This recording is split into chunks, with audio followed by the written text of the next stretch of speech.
Je ne le crois pas et je ne le souhaite pas. Pourquoi est-ce que je ne le souhaite pas? Parce qu'au fond, l'État-providence, il est constitutif d'une partie de l'identité européenne. Et on voit bien que la notion d'État-providence, elle est très différente selon que vous vous trouvez dans un pays européen ou selon que vous vous trouvez en Asie ou même aux États-Unis. Et d'ailleurs, en Europe, j'inclus bien évidemment le Royaume-Uni, puisque si on prend les dernières élections législatives, eh bien la campagne électorale a en très grande partie porté sur l'État-providence et en particulier sur le rôle de la santé. Donc je crois qu'il y a un attachement très européen en réalité à la question de l'État-providence. Donc il faut qu'on garde l'État-providence, ou plus exactement, il faut qu'on garde les valeurs qui sont liées à l'État-providence. Qu'est-ce que c'est que les valeurs liées à l'État-providence?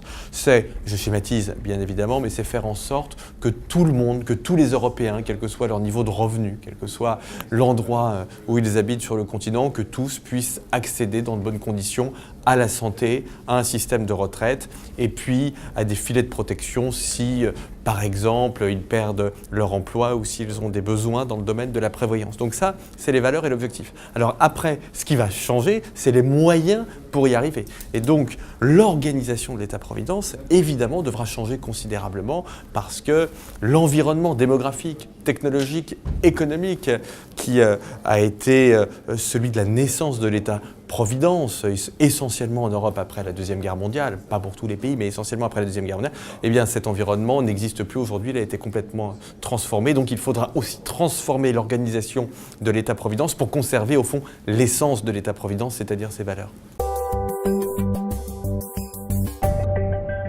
L'État-providence s'est considérablement développé ces 10 ou 15 dernières années, mais parfois avec une inflation de coûts qui était une inflation injustifiée. Je le dis autrement, aujourd'hui dans le domaine de l'État-providence, on peut faire mieux, on peut protéger mieux en faisant, et là je vais employer un gros mot pour un certain nombre de gens qui s'intéressent à ces questions, mais en faisant des gains de productivité. Et je crois que c'est quelque chose qui est très important. Je vais vous donner un exemple extrêmement concret, celui de la santé et celui de l'hôpital.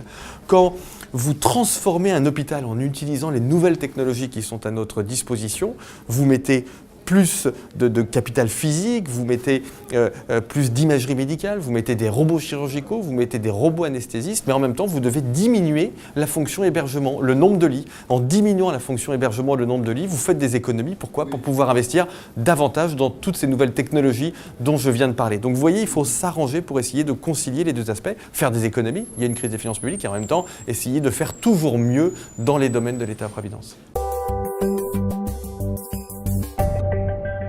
Il n'y a pas de modèle, mais il y a des bonnes pratiques, il y a des exemples. Il n'y a pas de modèle parce que l'État-providence se base dans chaque pays sur une très longue histoire, sur des traditions. Et on ne peut pas faire table rase du passé.